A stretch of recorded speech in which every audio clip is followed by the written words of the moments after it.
Welcome to ZBTR TV. The goal is to unearth and document the Zambian narrative in the best way possible.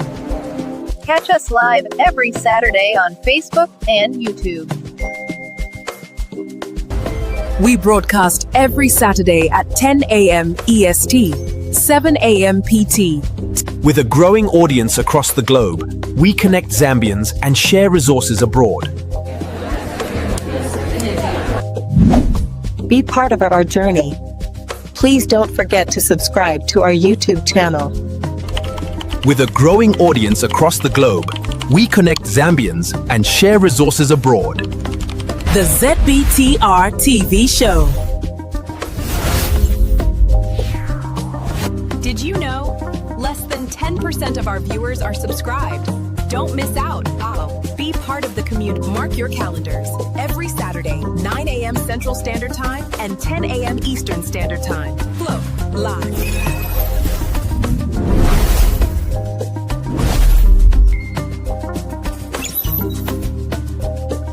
Welcome to the show. Hello. It is Saturday, January 24th and 2026. We welcome you to the show. Tell a friend ZBTR is live. We are live. Share the link before we get into the matters of the just ended Africa Cup of Nations. And then we shall also talk about how the African teams performed in the just ended tournament and their way to the World Cup, which is coming up here in 5 months leading. It's being hosted in North America, as you may be aware, Canada, United States, and Mexico. So we're going to try and look at all those things and hope you're going to stick around with us and have an interesting and good conversation and do a lot of things happened, especially in the final game between Senegal and the host nation, Morocco. So many things were a lot of, we shall talk about that. My guests are very ardent soccer fans and we have a former Zambia international player here. Let me introduce my guests and let's not waste time. All right, my dear brother from another mother. You all remember Raphael was here when we did a show on what were the most time wasters in 22. You remember that show, Raph? Yes, I cannot forget that. No, you can't forget that. You can't forget that. So Raph is a host of a podcast called White Label American Podcast, and he also does a specific show which is called ROH, R-O-H, Africa Go. And you guys need to go there and just look at some of the stuff that he's doing. My brother, good morning and welcome back. I'm glad to have you. Good morning, everybody, and thank you very much, Pastor Nathan, for having me back on the show. And good morning, good afternoon to everybody, wherever you are watching us from. Good evening, those in the Pacific. And back home. here up next is my dear brother. I like it when I have people within my neighborhood. My brother here, Coach Peter Chitila. We just driving distance. I know, Coach. Yes. I am so glad to have you here. I mean, the last time you were here, Peter. Yeah, it's always my pleasure. It's a long time, long time. Like in the early days of the show, right? Yes, the early days of the show. We are the founders. When we were, remember, Raf, when we were on the phone, we didn't do this stuff. Yeah. A proper introduction. Coach Peter Chitila is former Zambia international player, and he also played for Power Dynamos, right? Yes. You see, for me, when you say somebody played in Kitwe, the first team that comes to mind is in Red Devils. I don't know why. Yeah, those are the kings of Kitwe. Yes. I know. Yeah, Ralph, Coach Peter. First, I want to show, Coach, tell us about this. This picture. You see that? I see. Yes. You know, I only recognize 3 players here. Litana, that's, no, what's his name? On the far right. Yeah, that should be Elijah Litana, yes. Elijah Litana, and next to you, behind you, is Kalusha Bwalia. Then the others, quickly, what game was this? What year was this? This was the Africa Cup of Nations in Burkina Faso. We played against Egypt. Okay. So in the picture, you have Elijah Litana. Then the one facing on the other side is Modon Malitoli, the brother to Kenneth Malitoli. Then the third guy is Alan Kamwanga. Then Kalusha Bwalia. Then me. Then Andrew Tembo used to play in Denmark then. Okay, I remember him. So it was all big guys, tall big guys on the wall. Yes. Interesting. All right, gentlemen, we have a lot to talk about, and oh my goodness, have we ever seen anything like that of a final Africa Cup of Nations like the one we just witnessed? Can I just say something quickly before we go to the Afcon 2025? Yeah, go ahead, Raph. Go ahead. I was just watching before we jumped on. I was watching Power Dynamos versus Rivers United in the CAF Champions League this morning. Yes. What game? What year? What game was that? What CAF Champions League? It's the current. Yes, today. They played in our time this morning. So it was in Ndola. I think I said it right. Stadium. That's interesting. Yeah, it's a nice stadium. Well, I guess it's not Power Dynamo Stadium because it was. It's a national stadium. It was a national stadium. Okay, so, that's. So the Africa Cup to connect all of us, because Rivers United is now my home team. It's not supposed to be my home team, but it's part of the problems we have back home. So it's now my home team. I'm forced to support Rivers United. Oh, okay. That's interesting. Okay. So the Africa Cup of Nations was played from 21st December to 8th January 2026. There were 24 teams. 121 goals scored, played over 54 matches. I want to mention one statistic because it's part of the discussion. Gentlemen, traditionally, Afcon has always been played in the middle of January going into February. Why was this tournament moved to December? Ralph, you want me to go first? You go first, Coach. Yes. Firstly, I would like to introduce myself to the fans that don't know me. I know Pastor Nkama, introduced me. My name is Peter Chitila, formerly a Zambia national soccer team player based in Dallas, Texas. And I here do my DJ. They know me as DJ Don P. And I coach soccer on the side. So if you want your gig to be really nice, memorable, just contact me. You never go wrong. We are entertainers, entertainment is our life. So going back to the subject, Africa Cup, which is Afcon 2025, Morocco. Yeah, this tournament was rescheduled for 2025 December because of the certain reasons. Before I answer those reasons, there's certain things happening in the background that most people may know why it was rescheduled. Okay. So Morocco now is they're trying to get the Western Sahara, of which when normally it should be theirs. That's politics. Okay. But once they get that, they become so very powerful. The economy becomes very, very, very powerful, and they built a lot of stadiums, to host the World Cup, of which they are put in a contention. But Qatar won it. So Morocco Football Federation, which is now more like partnered with CAF. You understand where I'm coming? It's like they like a sponsorship. They don't govern CAF, but they are more like of partners because of like a financial and the hosting of the tournaments. Because if you look at the tournaments, I think all the tournaments, the women national football soccer tournaments, they'll be in Morocco. The national team tournament, the Africa Cup for women is going to be women. It's going to be in Morocco, like in a month or a week or so. I don't know when, but it's there in Morocco. March, yes. Okay. Which is next, 30 days from now. So anyway, they run a certain length of organizing African football. The Moroccans. Yes, because they partners, the CAF trusts them. The elections of the CAF president, the guy that we have right now, if you Google his name, I don't like reading his name, it's too complicated. Dr. Patrice Motsepe. Motsepe, yes. His elections were held in Morocco and he became the CAF president. So that tells you something, like, okay, we're going to bring you here, you're going to be this, we're going to run this together. We controlling, you got to do this somehow, technically. You know I'm coming from. So anyway, they said because of the Olympics, because of the World Cup, and because of the UEFA, which is the FIFA schedule, they have to move the Africa Cup a little bit behind.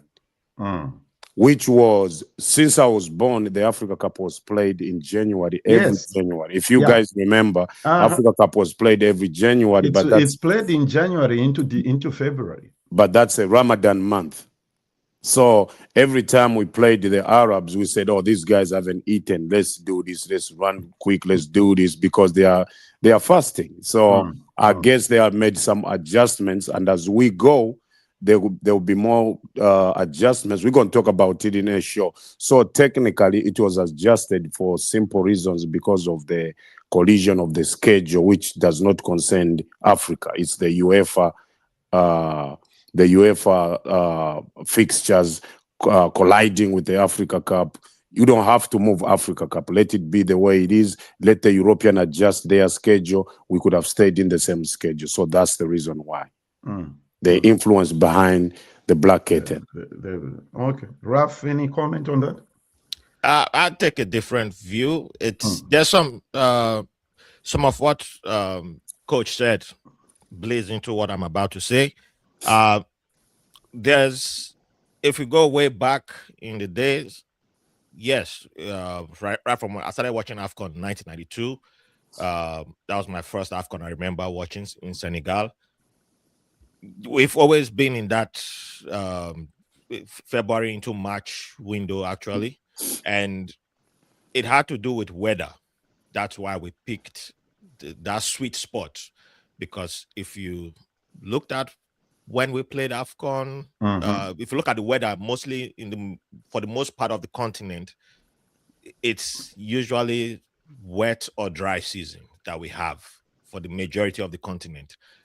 Yes, some parts of the continent have winter, they have the 4 seasons like in other parts of the world, but we do have that. The majority is wet or dry season. So we've had Afcons in summer, like in 2019 in Egypt, we had a summer Afcon, and there was complaints. What were the months? You see, when you say summer, it differs from some summers in like regular summer, African summer. Yeah, but it was like because it was held like during the regular summer window, within like end of when I say summer, it's like end of the regular season FIFA window, after May. So yeah, but it's still, there was the heat, so it's there. You can never have one thing without a complaint. But the issue is that when you go back and look, when Afcon began, it was vast majority of the players were playing on the continent, and we added a rule that only 4 players outside of Africa, each national team could bring only 4 players playing outside of Africa. And the more we started having stars, the bigger name players or the best players from each national team was based outside of the continent, that rule, we started to scrap away that rule and said, hey, it wouldn't make sense for you to not have to put that restriction. To put that restriction on your national team. So we started doing away with that, and that started bringing in the conflict that we will now have today, where you now have the clash between clubs and European clubs, especially, and the African Federation. Now, why am I bringing all this up? Because a big news will happen at this Afcon, which we'll get to later on. But when you say the big news, you're talking about 2027. Well, yeah, technically 2028. But before we get to that big news, if you look at the majority of African players come from like the French league and the Belgian league, and if you look at in the 90s to early 2000s, it was still manageable, the conflict that we had, because they used to have breaks around the time they had winter breaks in their leagues, going into when that December into January. So when Afcon is happening, players will miss like 2, 3.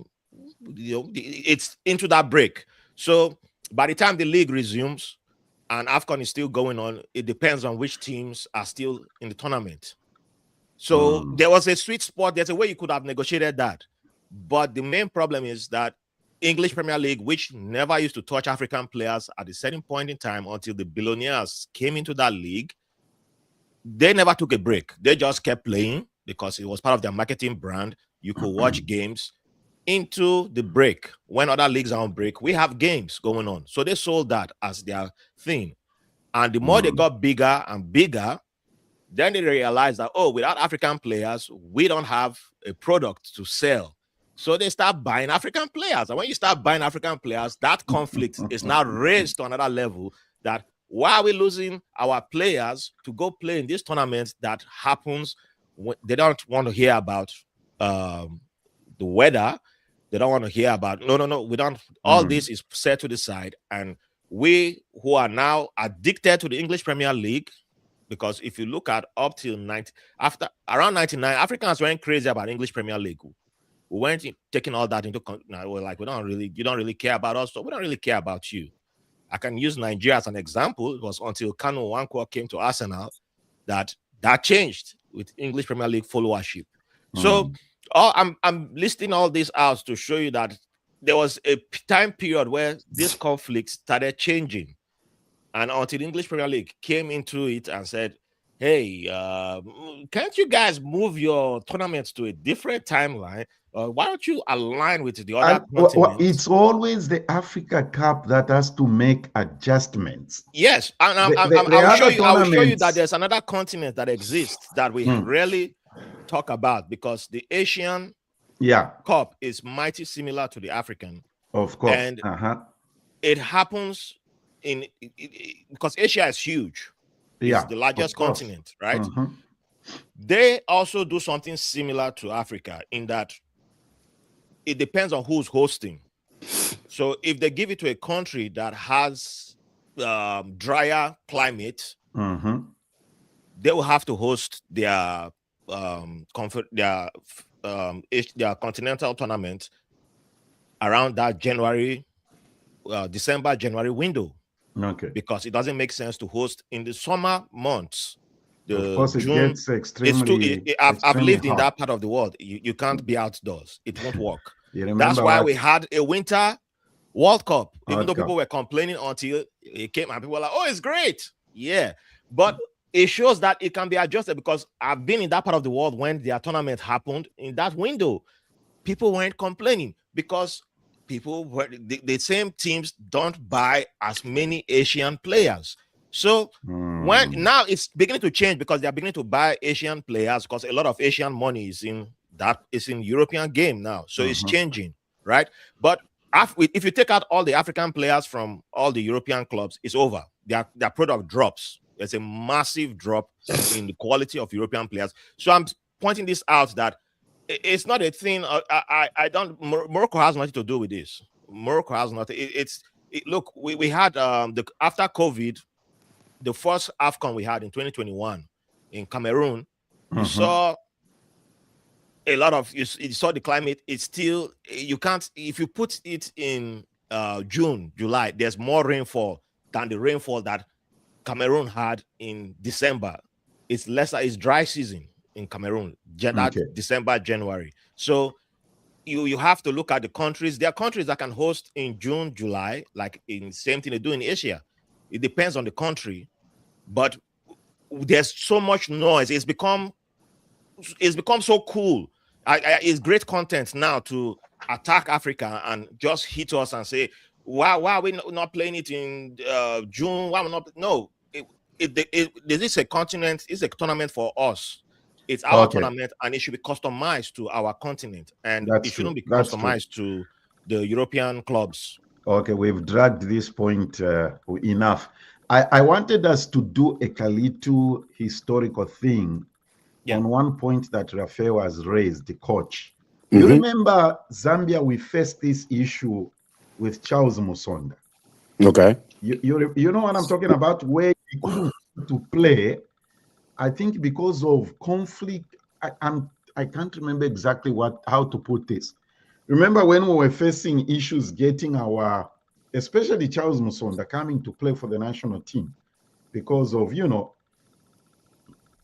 club obligations, conflicts of things. Like Raphael was saying, he made the point about when there was that rule that you couldn't get more than 4 players from the international clubs. Can you remember that situation? Yes, something like that. But mostly the Charles Musonda issues were injuries. Okay. Like if he's injured in a club where this week you injured, then you're expected to play for the national team next weekend.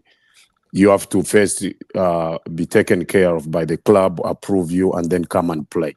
Yeah, so that was the conflict. It was about the injuries and how they take care of injuries in Europe is different how we do things in Africa. But in contrast with what you was saying, if you remember very well, maybe 2021, the time frame we just mentioned about the Afcon. 2021, Morocco applied to the European Union so they can play the European tournaments. They wanted to be detached from Africa and play in Europe. You know, it's 8 miles from Morocco to Spain. 8 miles. When you're in Morocco at night, you can see the lights in Spain. Yes. It's 8 miles. That's the difference. Wow. So they consider themselves as Europeans. They want to be in a Europe world. This doesn't come by mistake. That's why most of Africa was supporting Senegal, right? Yes, this is what's blinding a lot of people. It's blinding a lot of people. It's a lot of, like I said, we're not going to drag this. It's a lot of things happening behind the curtains. To where they want to drag this in favor of UEFA. Like he said, there's so much we're going to talk about that in this program. Let me save that. Okay. How did you personally evaluate how this tournament was, the organization? How did you evaluate? What was your personal view of how this was organized? Because every tournament is different, and we see different issues, we see different challenges, we see different teams. Go ahead, Coach, and then Raph will come. Looking at the Africa Cup of Nations. And compared to this other Africa Cup of Nations, of which we easily forget what happened. Yes. You know, you don't remember even the last Africa Cup final. Don't you? I know. Exactly. So what was the remind us who played the last final? It was Ivory Coast. You know, they won the Africa Cup of Nations. They played against. It was in Ivory Coast. They played against. Is it Nigeria? I think it's Nigeria. Nigeria. So Ivory Coast was the host and they won, right?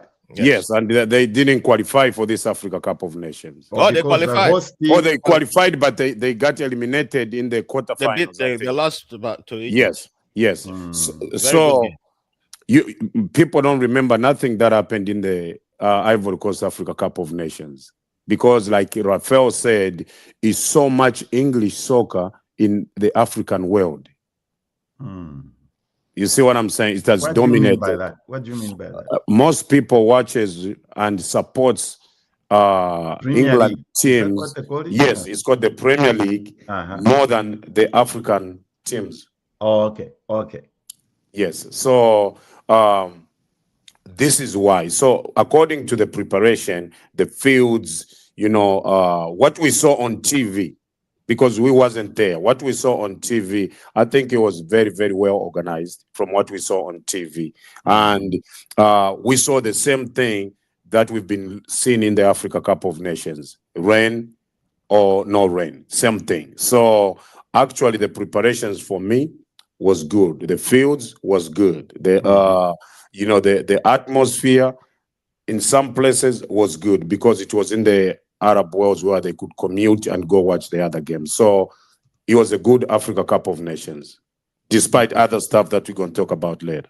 Okay, Raf, what was your view of the the way it was organized? This one. This was for me. This was the best. This was the best. Final aside, this was the best in terms of organizing because it's just been improving. And I'll just use one simple example. We had a lot of rainfall at this Afcon. Excuse me. And not once did I see a puddle for the first time in my life. Not once did I see a puddle on the pitch. Yes. During the rainfall. If you're going to spend money right. That's just a simple lesson. Euro 2024, I was in Germany during the Euros. I went to see a game live. There was a lot of rainfall in Germany during the summer. I don't hear people complaining about this. You can't control it. If rain is going to fall, rain is going to fall. Yes. I saw puddle. I saw puddle in Germany of all places. But nobody wrote articles. Nobody complained. Nobody said, "Oh my God, the puddles, blah blah blah." Referee this, but it's Africa. Look how many articles have come out. Referee controversy, chaotic. But there was nothing. It didn't come close. This was a great organized tournament. We just love looking for the stuff that we shouldn't be looking for. Copa America happened in the United States 2 years ago. Players were fighting with fans, jumping into the stadium to go and fight. Where was security? Where was security? Semi-finals, Uruguay and Chile. Yeah. This was like WWE. They were punching each other. Like the finals, Senegal versus Morocco. It was worse. Not even close. That was not. Go and look at pulling. I will give you $500 if anybody shows. They went into the stands. Both teams were fighting everybody, and I said, yes, this is. I said, you know what? I was, because somebody wanted to take me to the stadium that day. I said, two sides would have been beating me up because you would have said, he from Uruguay. No, he from Chile. They would have been beating me for free. I said, no, I'm glad I didn't go because sometimes you just know something is, I don't know, you just get the signal and say, no, I'm not going. Something is not right. And I'm not using this as an excuse for what happened. But when you see good organization, it's good organization. I got to give kudos because they handled, they showed an example. That's why I understood, because I watched the whole CAF president press conference. I don't know if anybody did, because every Afcon, just before the final, CAF president has a press conference. Yeah. But Ralph, let me just interject in what you're saying. Please go ahead, Coach. Yes, you see the Africa Cup of Nations is called Africa Cup of Nations for a reason. Yes, sir. It doesn't matter if it's been played in the poorest country in Africa. Let me say the Africa Cup is being played in what's the poorest do we have? Maybe Mali. Ethiopia, Mali, or somewhere there. Sudan. I'm just saying. Okay. In terms of infrastructure, all we need is 2-3 good stadiums. And that's the beauty of the game, because what we want to represent, Ralph, we don't want to make this fake. We want to represent Africa to the world. No. Let me say, it can be a game in a muddy field.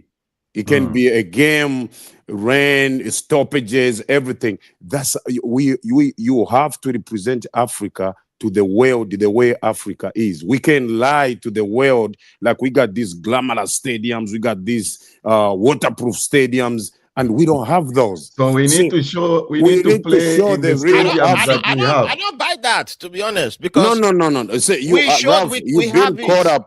been caught up with this European stuff. It's not European. What I'm trying to say is, we need to stop saying that. When you look at West African players, Osman and you know, these former West African players, when they go back to Africa, summertime, they play games in the plain fields, red soil. Yes. You know, they post those. Osimhen is from Benin City. Benin City is red soil. Yes. So they go back to Ghana. They play in bad fields. They can even play barefooted. They playing, but they stay in Europe. What they're trying to show to the world is, without the good stuff that you have in Europe, we can still play soccer here. So the representation of Africa Cup of Nations, it doesn't have to be compared to the European Cup or this is where the problem is coming in. We're trying to bring. Coach, I take a different view. Go ahead. There's nothing wrong with having. I played on muddy soil. I played on every hard surface, everything. If you have the ability to provide good quality, provide it. The players still got injured in this tournament. Morocco lost their captain in the first game. Says got injured. Ona, they are one of their best creative midfielders, got injured in the group stage, and both of them were missed for the tournament. People don't have empathy for that because it's Morocco, and we are using this. They want to be the players didn't say they want to be Europeans. It's us forcing that on them. Senegal, Koulibaly got injured in semi-final. I don't know how long his injury is for. I hope it's not serious. Players still got injured. The point is that when you provide good facilities, good stuff, it's not a European thing. It's for you. It's for their people. It's for all of us, because the Moroccan league, Botola, is ranked #1 in Africa. Africans are there. Africans are coaching. Everybody is benefiting from it. It's not a European benefit. What does Europe benefit from Morocco having good quality? It's for everybody. Yes, my point is Africa Cup is for Africans. Europeans should not benefit from the Africa Cup of Nations.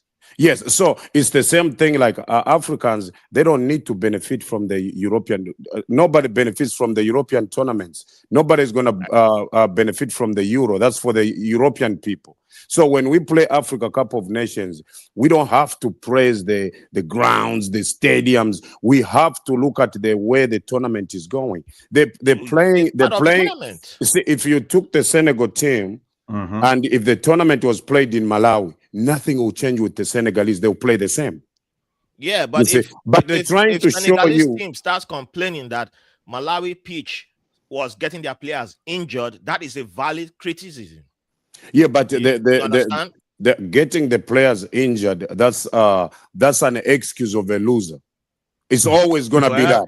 We don't say that, but that's why CAF instituted this policy now that has many national teams not playing at home, because many teams didn't take care of their facilities, their infrastructure in the past.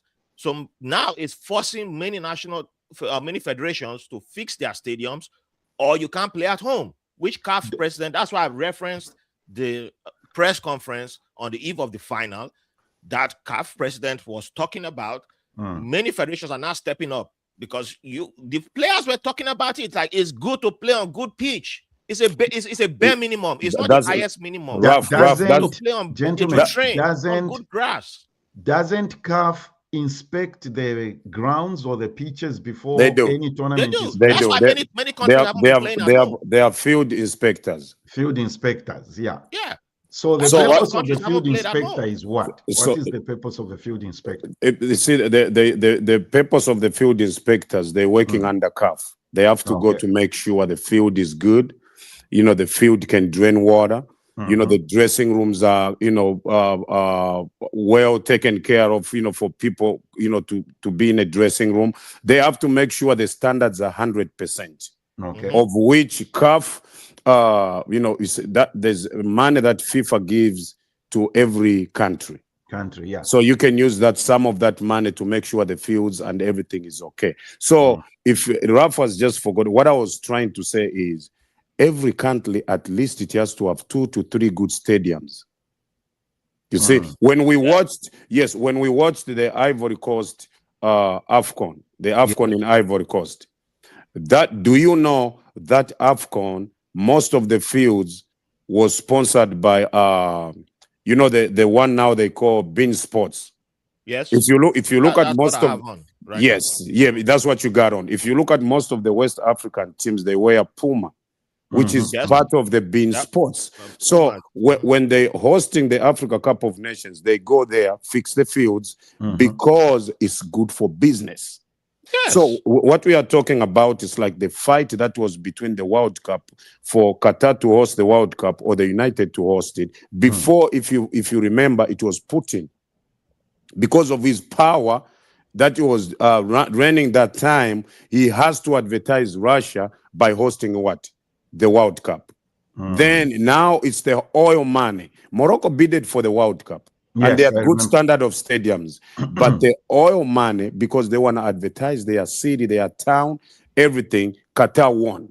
And we watched the World Cup in Qatar in a season uncompromisable, where it was a huge doubt to where they say, if I know all you guys have been to Qatar, is once you get off the plane, you can breathe the heat.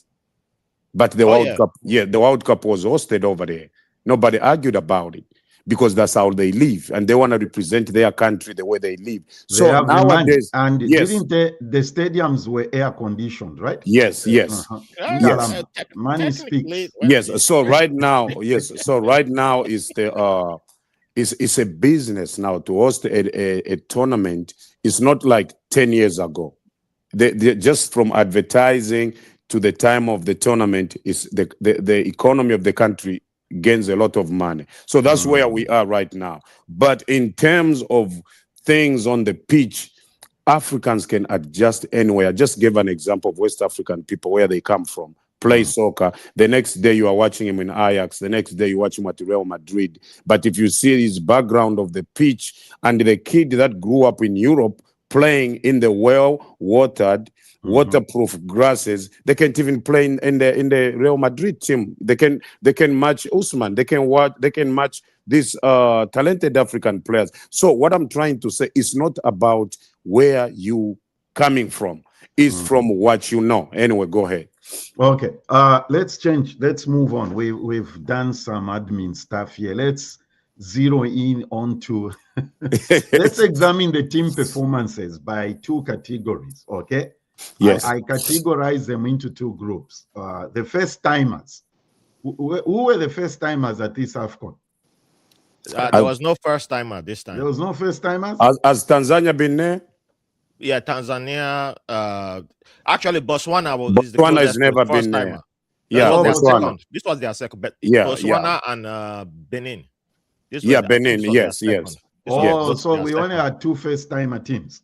Well, they were second timers, so we'll consider them the first time. We'll consider them first timers. And Comoros too. This was their second time. Comoros too. How far did they go? First round. There was in a group with Zambia. Comoros and Tanzania was their first time in the second round. No, Benin. No, Tanzania was the first time in the second round without winning a match.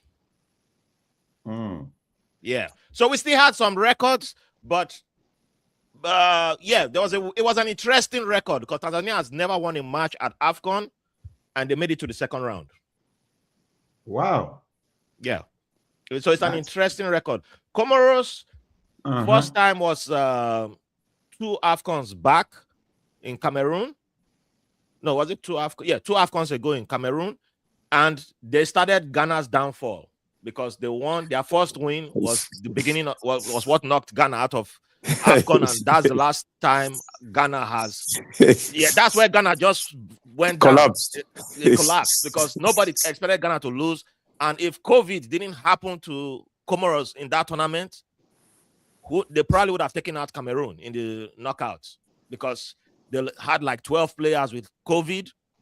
Their goalkeeper got sick, got injured in the game, and the backup player had to go in goal because they had no backup goalkeeper.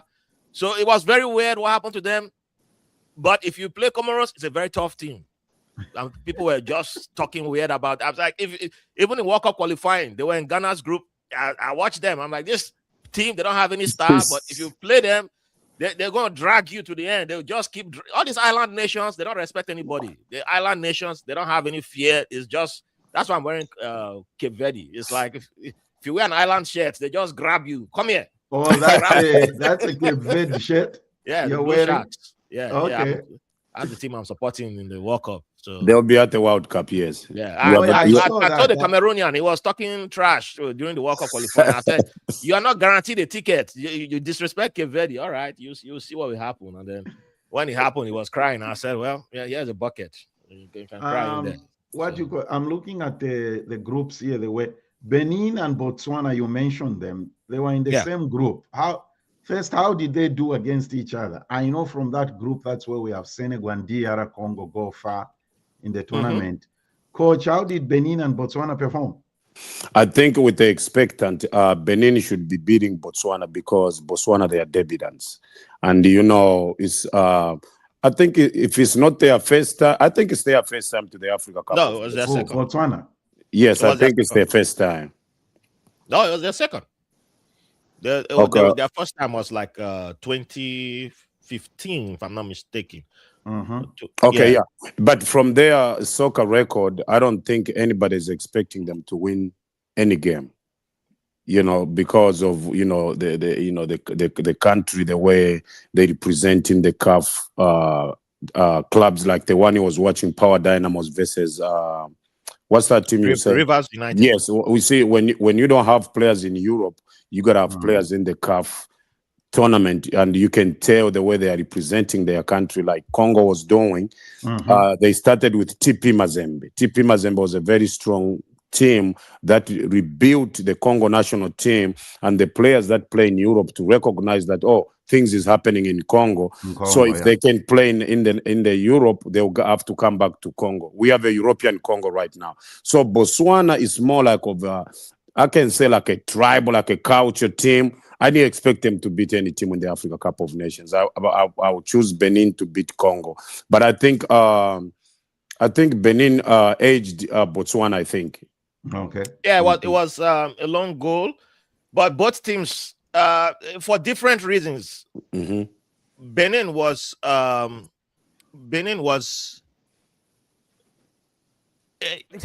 has. They're both inexperienced at different levels. Don't put it that way. So Botswana, they only had 4. All their players played in Botswana League, which I was surprised to find out. Because I was expecting that's what I was saying. Players to play in South Africa, the PSL in South Africa. None of them were in PSL. The 4 international players they had were all based in Morocco, which was my surprise. But the rest of the Botswana players all played in the Botswana Premier League, and it showed. It's not a bad thing, but the lack of experience was very visible with the Botswana team. So it was a lesser version of Tanzania, and I don't mean any disrespect to those national teams, but you could tell that if they continue on in what they are doing, maybe in 6 years' time, they will cause trouble because they had the idea. They attacked even when they played Senegal. Senegal was way too strong for them, but they only lost by 3 goals. So that's good experience for Botswana going to the Africa Cup. Exactly, because they kept coming. Every time they had the ball, they weren't afraid to go forward. But you could tell Senegal easily took the ball from them, but they still kept pushing, and they missed 2 good chances against Senegal. But everybody will focus on 3-0. Everybody will focus on, Senegal missed some great chances. But they missed 2 very good chances, and I was like, "There's something there. There's something." So there. from what you're saying, Ralph, is the representation of Botswana to the Africa Cup of Nations. I know Botswana's because of their rich currency. Most people from Botswana, they don't travel to go overseas, abroad, and stuff like that. But this is what happens now. Just adding to what Ralph is saying. They went to the Africa Cup. They represented themselves, not in a bad way. They had a very fancy goalkeeper, of which, when you look at the goalkeeper, you think this guy is a YouTuber, is a TikTok, content creator. He can play soccer. If you meet him in the streets, he tells you, "I'm the Botswana goalkeeper." You'll be laughing at him. Why? Ask Raf. His body was not designed for. Yeah, I agree. In fact, the whole national team of Botswana. Their body structure, because that's something I would like them to work on. They were not. No, like if you So I'm using Botswana and Tanzania as examples. You have to. I wish we had like images to show. Yeah, so like if you look at the teams they had in their group, everybody was like twice their size. So that's why it in was other words, impressive. they were not in shape. No. It has nothing to do with shape. They're good. They're in good shape, but their body structures. But when you put them next to the Senegalese were like 3 times their size. When you put the Botswanans next to DR Congo, they were like 3 times their size, their body size. So when you see the goalkeeper next to the Beninois, you were like, man, this guy was still making great saves. And they only lost, the biggest loss that they had was 3-0 against Senegal. The rest of their losses were 1-0. Yes, and what I was trying to say was he didn't have the structure of a footballer, but he made saves and he created a image, a name of his own. And if you're looking at yes, if you're looking at awarding the players, besides the business, that goalkeeper should have been awarded. I agree. Yes, I don't like the way they do awards now. Yes, the way they do the awards nowadays is they look into the finals. Into the finals. You see what I'm saying? In the finals. Yes. See, I don't know if we're going to get to that, but what I'm trying to say is I'm not going to break it so much into details. When like me and Raph, we are together on this one. The Botswana goalkeeper should have get an award because he put surprise saves. You are the winners in the tournament, but he only conceded 1 goal every game they go into. You thought you was going to score 5 goals against him. He put very, very good saves. If you put the clips that he did, he should be the goalkeeper of the tournament. You see, we're choosing the goalkeeper of the tournament from the finals because of his history. You see what I'm saying? Yes. Like, okay, I'll say like the Moroccan goalkeeper. He has a good history. He just played in the he performed though. I'm not going. Yes, because he played in the 1 goal. He didn't concede a goal in regulation time. Only a penalty he considered regulation. Yes. But so I'm like, it's easier when you have a stronger team. Exactly. You have the physique. You have all like Nigeria's goalkeeper too, big giant. Yes, big Senegal goalkeeper, big giant. Because now in today's game, if you're not a giant, like I'm a great goalkeeper, if I dare say so, but everybody who's played with me know I'm fantastic. But in today's game, nobody will pick me. If I were 20, if I were 19, nobody. I can't make it as a professional because I'm 5'9". Why? I'm 5'9". Oh, that's my okay. height. So a good like you have to be like 6 foot and above now as a goalkeeper. Yeah, and that goalkeeper is really tall, right? Botswana goalkeeper, I was taller than Botswana goalkeeper. Really? Yes. I'm taller than him. And I'm bigger than him. Let me cut this slide real quick. I'll be right back, Mr. Nathan. No problem. Yeah. So it was so with that body, and I'm even though I've not been going to the gym as I was used to back in the days, I still looked muscular than the guy. So when you add all that himself, and I always go back to Tanzania because Tanzania had a 19-year-old. His first match for his country was against Nigeria. So in a tournament like this, that was his very first match. And when you see him, he looks so slim and slender. And then he's comparing him to the Nigerians. Nigerians look like 3 times his size. I'm like, wow, this boy was, and they only lost by 2 goals to 1. They even scored on Nigeria. I was like, yeah, this is there should be some recognition for good people like that. It encourages. I think it adds some extra. It adds something extra for me. Yeah, so Ralph, maybe this could be a point which Dr. K here is raising. In Botswana, red meat consumption is quite prevalent, reflecting the country's substantial cattle population, which exceeds the human population. Do you think it's got to do with their diet, right? I don't know.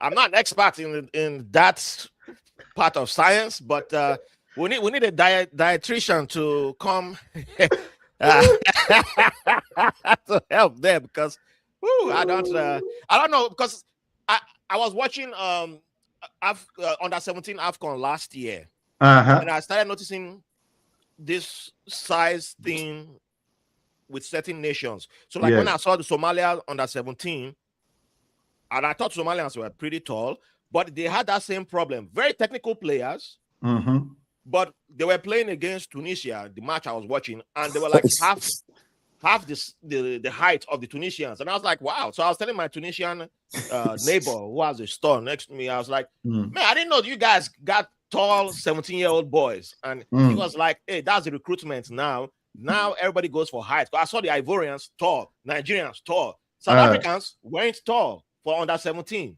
And if you look at their national team too, they're not that as tall compared to other Africans. Got good technical skills. But so I think it's a Southern African thing, because even with Zambia, the body size wasn't that. There's a disparity in the size too. Right. Zambia's a little bit bigger. Okay, coach. If you have have you seen this comment? That's where it changes. I was looking at it. I'm laughing at it too. What do you? Yeah, because we are making comparison about size. It has got to do. Doesn't it have to do with the diet? Yes, it's a more like how can I put it? It's more like a country diet. You see, like in Zambia, we only ate shim and what? Shim and umunani, right? But yeah, whatever it is. But you know, when you come to the United States or you live overseas, you start to adapt to this West African food. You see how they eat their food. You see what they mix with it. You know, technically back in the days, when you're playing Cameroon, you have to understand you're not just dealing with football. You're dealing with the size, you're dealing with the power, you know, you're dealing with everything. Cameroon got the physical presence of the Cameroonians. You have to deal with that before you even deal with the style of play. So yes, most of the African teams, like he said, like Senegal, you know, when they came to Lusaka or whatever, you think these are basketball players, tall guys, huge guys. So it's not just the stature of the players for African football. You have to have players like that. You know, if you go back to the ex-Nigerian teams, extra large players. The smallest guy may be Yakub. You know, that's the smallest guy. Or JJ Okocha, that's the smallest guy. Yes, but when you bring, I remember Okocha wasn't very tall. Yes, but when you bring the Okocha here, his body structure is a big guy. So, like he's saying, like the Tanzania players, you can combine his body like 3-4 times into one. That short, stout JJ Okocha. You see what I'm saying? So he may be short, but he's still a tough, big guy. So I'm looking at this comment. I think it's what they eat. It contributes to their body structures. Yeah, like you both made a comment. I'm putting up this from Zenith. She says Afcon 2012, Zambia versus Ivory Coast. We were playing giants. Yes. Yes, she's right. She's right about that. We played every time we played. See, like me personally, in football they called me a big guy because of my, body structure and the name Kunde that's on the screen. Most people don't know that name is the Cameroonian captain Emmanuel Kunde. Because I played like him, I was a huge guy. I was very rough. Yes, I was very stubborn. No nonsense. People think, oh, this guy smokes marijuana. He does what he wants. See, so you gotta see that representation was existing back in the days. Okay. You have to be a big guy to to defend somehow somewhere. Like if you look at our Zambia national team right now, the structure of the team, the statue, very very small guys. So they can only, physical-wise, they can only go so much. Go ahead, you remember what you call it? Great Kalu does tell this story. When I had him on this show, he said when he went to, they told him he needed to put on some flesh on the body. Yes. He says that himself, yeah. Yes. That you can easily break. They said you have to put on some flesh on the body. Time really just runs fast. We've just covered half of the stuff we're supposed to talk about. Very quickly, gentlemen, the Southern African team's performance, Raf. The Southern African team's performance, what is it? Coach, is it Carpenter or what? No, sometimes is you have to understand this business. You know, most of the West African players, most of the North Africa players, they are so exposed to European football. So when you are so exposed to that level, you understand the business part of that business. It's two things. You got to understand the business part of that business. Okay. Yes. So they're looking at, oh, if I play for Senegal and I play for West Ham and we win the Africa Cup of Nations, maybe Chelsea, Manchester United, Arsenal is going to start looking at me. And they may buy me at a different price and I'm making money. Then from there, I'm going to go to Saudi and retire for a lot of money. So they're looking at the Africa Cup of Nations different. Teams like South Africa, you know, like you said, answering your question, what happened to Southern Africa countries? South Africa has already qualified to the World Cup. And what you see, this is what I can assume personally. I don't know what Rafgad is in his mind. South Africa said, okay, we have qualified to the Africa Cup of Nations. They are from the Southern Africa countries. They took off their jackets, or they took their jackets and put them on. So they're overlooking the Africa Cup of Nations. Their mind is already where? At the World Cup. They'll go there, you know, perform. You know, if you was performing at 100%, when you go to the Africa Cup of Nations, you're playing a team that has not qualified. You're saying, oh, we are the big boys, we have qualified, and I can only give you 50% because I don't want to get injured. In 3-4 months' time, I'm traveling to go to the biggest stage in the world. So I think, let me use the word complacent.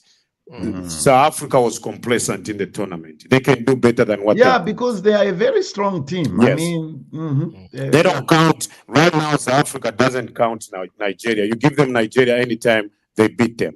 They stopped Nigeria from going to the World Cup. They was in the same group. Yes. So what I'm saying is that there was so much complacent in the South African team because they already know they are going to the World Cup. And when we go to Congo, then before Raf comes in, coach, and Raf, then it puts a disadvantage when these tournaments are played within the same year, like this has happened, right? Yes, it's a big disadvantage, yes. So now going again to Congo, which is the southern also. I don't know if they are central, but we call them, the Congolese are like Zambians. So we call them southern. But, you know, in the region, I don't know where they belong, if it's central or southern. But they were also complacent because they are playing a World Cup playoff. That's where their mind is. Their mind is, oh, we're playing a World Cup playoff.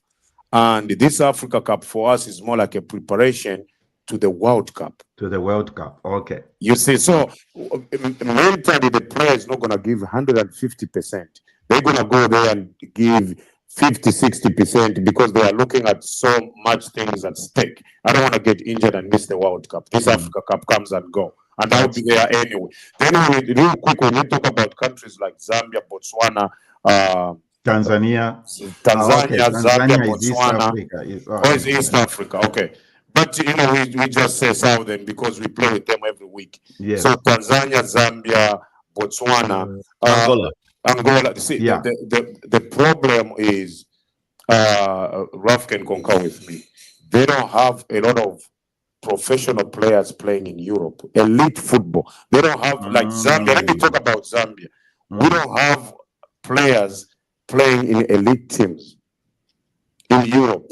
So how many players do we have playing in Europe in Zambia? We have a lot of players playing in Europe. I can mention them. The countries, okay, but they're not playing elite football. Oh, okay. You see what I'm saying? So when you're not on that level, Senegal just showed you, Morocco just showed you. It's like a European battle. The teams that was playing, both teams, they come from Europe. Because I saw a video clip when Mane's teammates received him when he came back. he plays with the what's the name of this Ronaldo. guy?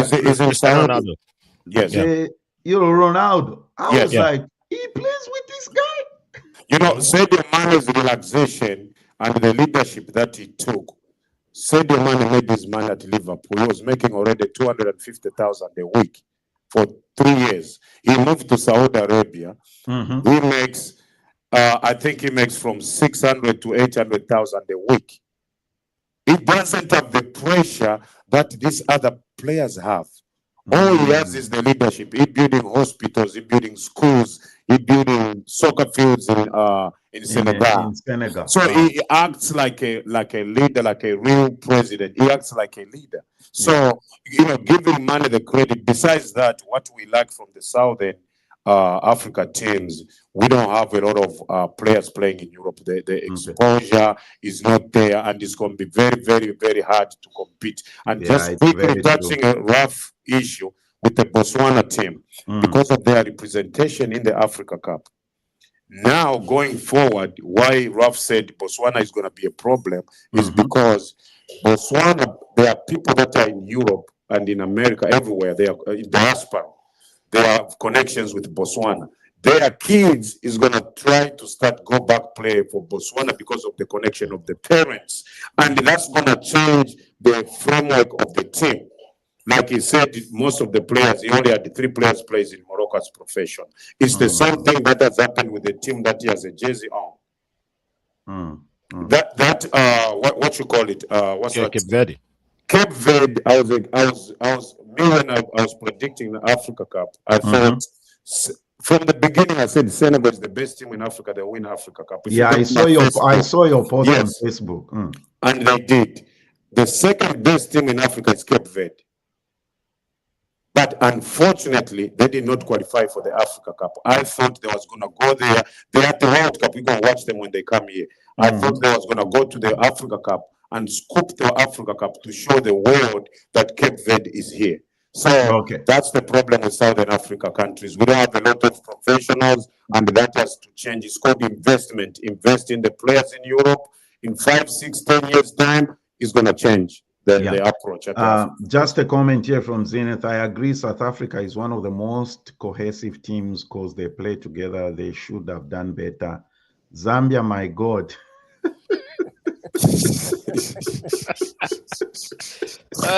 Zambia gives it. Hey, Ralph, I'm gonna let you. I'll let you skip this question on the. I have something to say on the Southern team. Okay. I wanted us to get to the final. Go ahead. Okay, I'll go quickly. So for this Afcon, because Afcon is a very tough tournament, man. It's very tough. Yeah, yes, very, very. One thing, the luck of the draw wasn't kind to the Southern African teams. 3 of them were in one group. So we had Zimbabwe, Angola, South Africa in the same group with Egypt. I forgot Zimbabwe was in the Africa Cup of Nations. Yeah. I mean, Zimbabwe was there too. Yes, I forgot. They've never made it to the knockout stage. And Egypt's coach, I remember Egypt's coach when the draw was made saying, "Oh, this is not going to be easy. That he got only Southern African teams." Ralph, when you look at the statistics, did Zimbabwe, Botswana, or Tanzania score a goal in the Africa Cup of Nations? Zimbabwe scored. I think they scored in all their matches, but they didn't win. Okay. But against South Africa, but I think Zimbabwe's problem was focusing too much on beating South Africa. So they can. That's their main statement that they were South Africa. That's their employment ground. If you beat South Africa, you get a team in South Africa. That's an achievement. Okay. Yes, that's a big achievement. Yes. That game was quite a good game. If you can go back, I recommend watching that game. The goals in that match was it was a pow game, and it showed South Africa's weakness. And like Coach said, South Africa had that's not taking this tournament seriously. I think it showed in all their matches, because every match South Africa played from their first match against Angola. First half, Angola was better than South Africa. Second half, South Africa will come back and dominate. Second match against Egypt Egypt was the better side, even with 10 men, because Egypt finished the game with 10 men. 10 men. First half, Egypt got a red card in the first half, and Egypt played better than South Africa. So it was the first match where two teams were going to the World Cup, and you saw, I was like, South Africa, something different. But first half, Egypt was dominating, and then the red card, and Egypt had to change style, and then Egypt still got better chances. Then third game against Zimbabwe, I was like, okay, Southern African derby, let's go. Then you saw South Africa, that first half, Zimbabwe was just pop, and the goals Zimbabwe scored. So Zimbabwe, they weren't afraid of Egypt, they weren't afraid of anybody, but it's like that same thing with Botswana, but although Zimbabwe is ahead of Botswana, it's like Zimbabwe should have been, that development should have been like 10 years ahead of Botswana. So it's kind of like last Afcon, it was Namibia that showed up, made it to the next round, and then didn't qualify for this tournament. But it's hard to qualify for Africa. For Afcon, it's hard. If you're not, it's if you don't have very hard.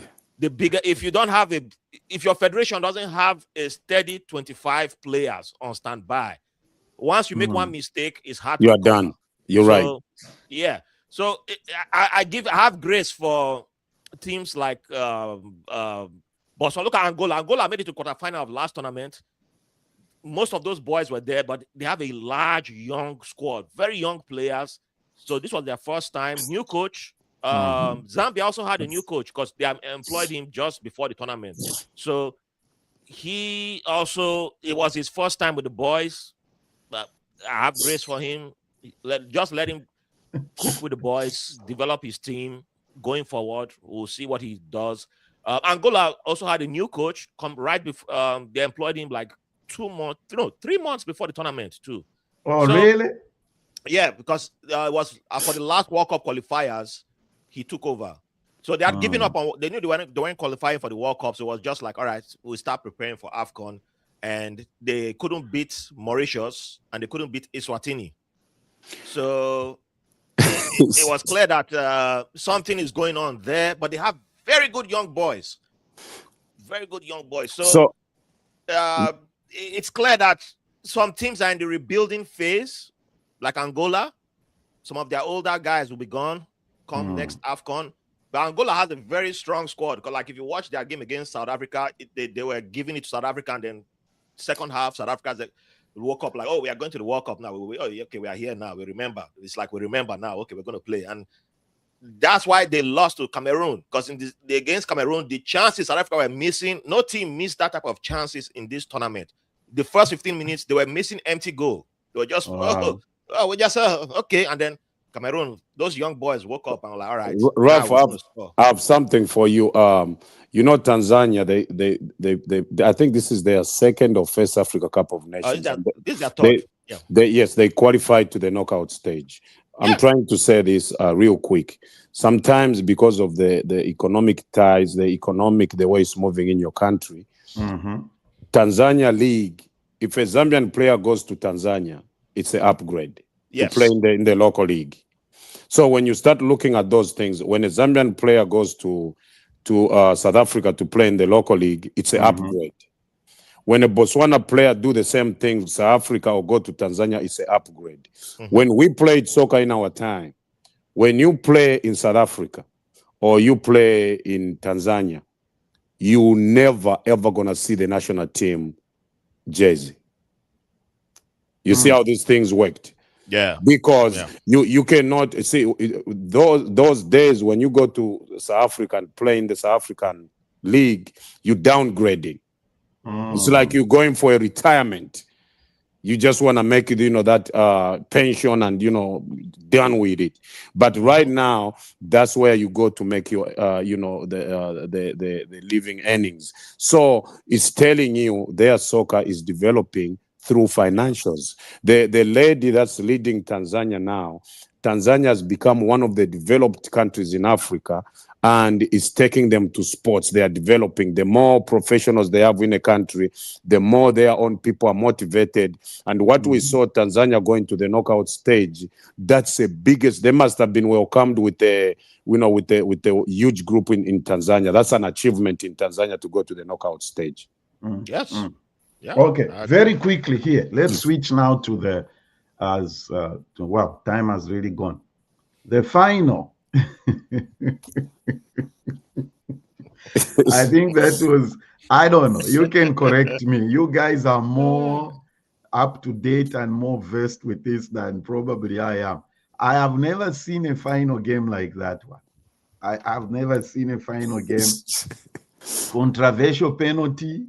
Senegalese players walk off the pitch. Some of the players, not all of them. Issues of towels at the goalpost. And so I'm saying to myself, what in the world is going on here? But here is the thing. And Coach, I raised this issue with you during the week, Raph. I asked him this. People were calling for CAF to declare Morocco the winner because the Senegalese players walked off the pitch. Why wasn't that done? Could you make us understand what was going on there? What's the rule?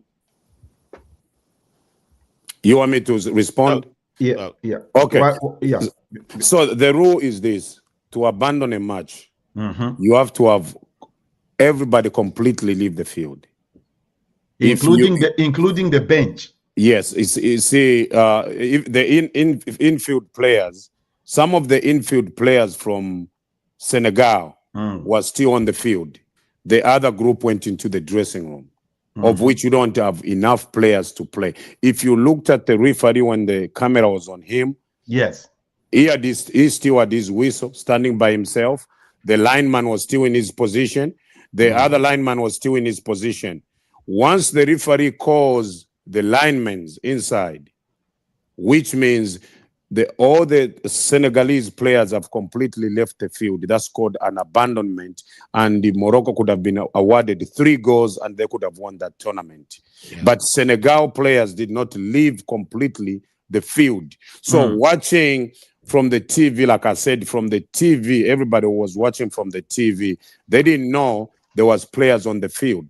Okay. Left for Senegal. I noticed that. What's the name? Mane? Is that what his name is? Yes, Mane. Sadio Mane. Yeah, and Sa, the guy from Spurs, he was still on the. There was a few players still on the field. They understood that principle. Right? Yes, they understand the principle. They said just a few players go out. Few players. Those are professionals. They know those things. You can leave 2-3 players on the field. They just go and run the clock, and maybe the officials is going to talk about it and say, okay, what we're going to do. But honestly, I understood Morocco knew, especially the accused player. He knew what I did. I'm not supposed to do that. He felt guilty. The guy that missed the penalty felt guilty of the problems he caused. Yes, so I'm not going to let Raf talk about, the other situations. But what I was saying, the reason that game was not abandoned, not every Senegal player left the field. Yeah. I just wanted that clarified because yes, I've that's seen the reason. a lot of stuff on social media to Don't say, believe social media. Social media, yes, they want to say what they want to say. About engagement. Yeah, Raf, go ahead. Go ahead. Negativity, without negativity, you don't have engagement. You don't make money. Yes. Yeah. So, 2 Super Cups ago, between you had El Akli and Zamalek, both of Cairo, the two of the giant clubs of Africa, and it was played in Qatar. And there was a penalty call, which was rightfully a penalty. The ref was going to VAR, and Zamalek president ordered his team off the pitch. All of them ordered his team off the pitch. If you know Zamalek's president, he's a great character. Fires coaches like 5 times in a season. Hey, you draw a match, get out. New coach. And then the coach was fired 2 months ago. Come back again. So, he's a billionaire. But it was a live match, and I'm watching it. I'm like, this man, come on, man. It's a penalty. What the heck? No, they got mad. It's likely. Because of him, they bring a coach. They bring a referee from Europe. They bring a white man to come and referee the match between El Akli and Zamalek. Yes. And sometimes when people start yelling, I'm like, do they need to bring a white man to come and officiate Afcon? No, we don't.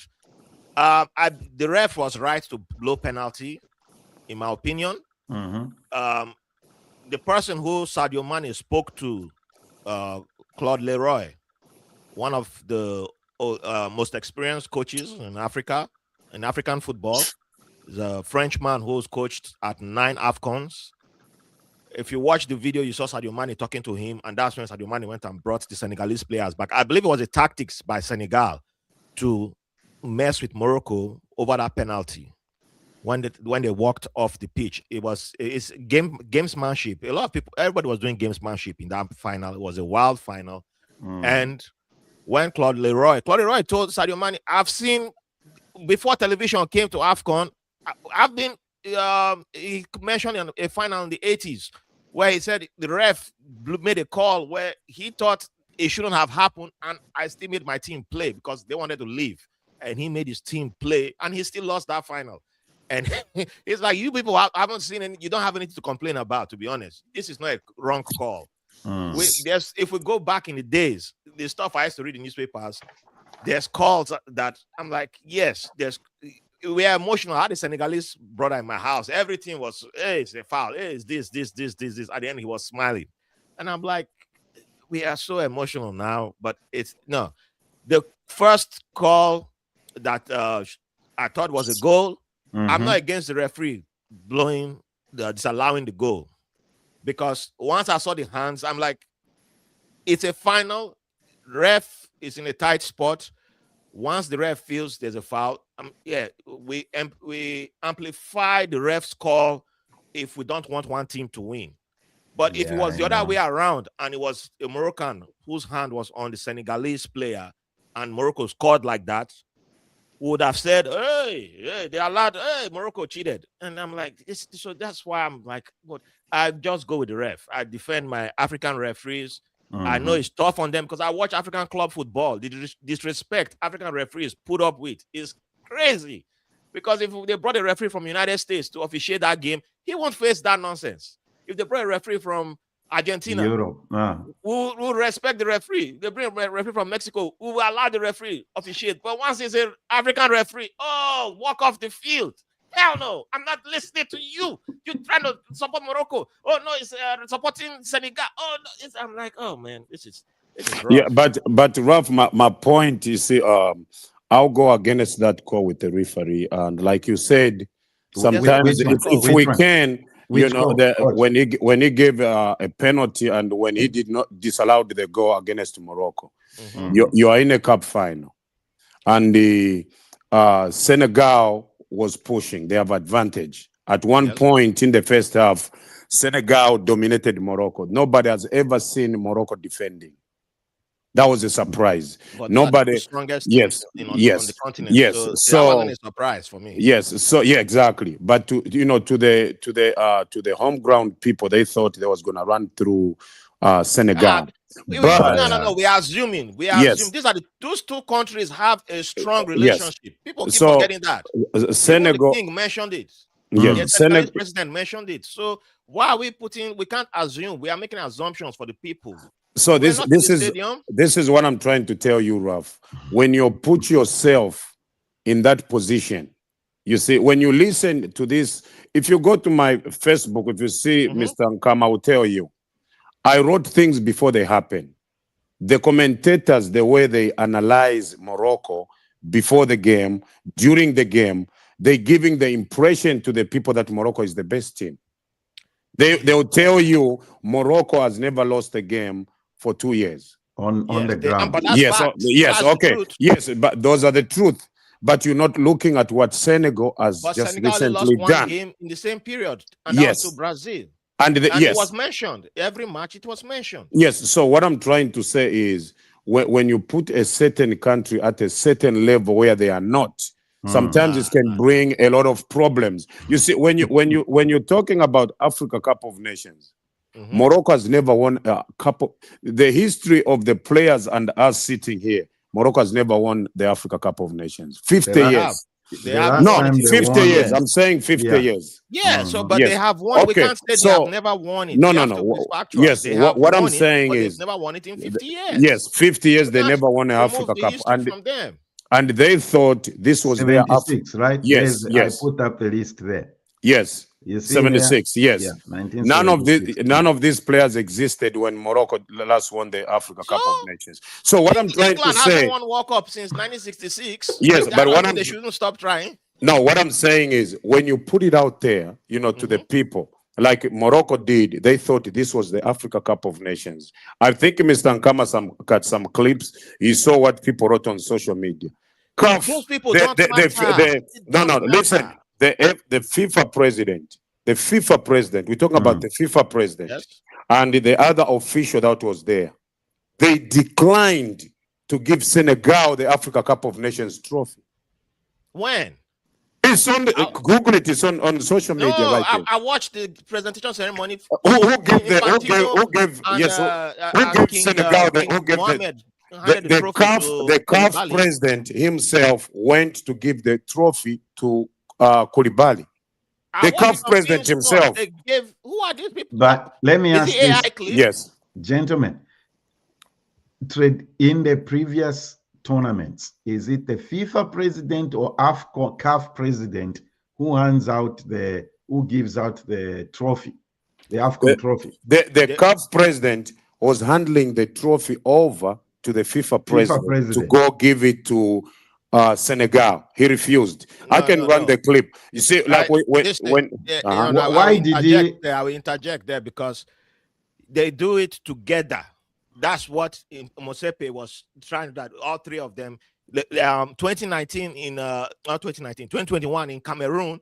That's when I knew Paul Biya was too old and he should be out of presidency because the man couldn't walk down to the field and they switched it quickly. That's all Mosepe. I said, this man is smart because they saw the man couldn't stand up and they were like, okay, change this because the team, you walk down to the field and hand over the trophy and they switched quickly and made the team walk into the stands. And for the man to even hold the trophy, his hands were shaking so bad. And Mosepe and Infantino quickly grabbed the trophy and did the carrying for him. Nobody made any scene on social media. But you could see the man's hand was like this. He can't hold this microphone. Gentlemen, why didn't? What's so why is that not a scandal? I think it's Morocco is it a monarchy? Yes. Why didn't the king of Morocco give the trophy? They both put it in their hand. It was three of them. It's been done before. No, let me say this. I don't wanna. I know this issue. We can go on and on. Yeah, we have some other things to talk about. So I don't know if the people can see it, but everything we're talking about it, I'm looking at it. Like when you say Power Dynamos field was empty, I watched this here while we're talking. We're gonna talk about that on another show. But this is the video right here. Let me show it to you and the audience to show you that the CAF president tried to give the trophy, but the FIFA president refused. Not FIFA let's president. Go. He said, let's walk together up to the Senegalese. There we go.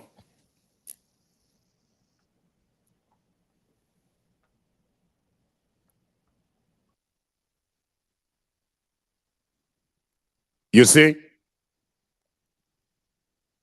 It's evident. It's there. And the title of this... You didn't see him hand over the trophy to Koulibaly? No. The CAF president gave him...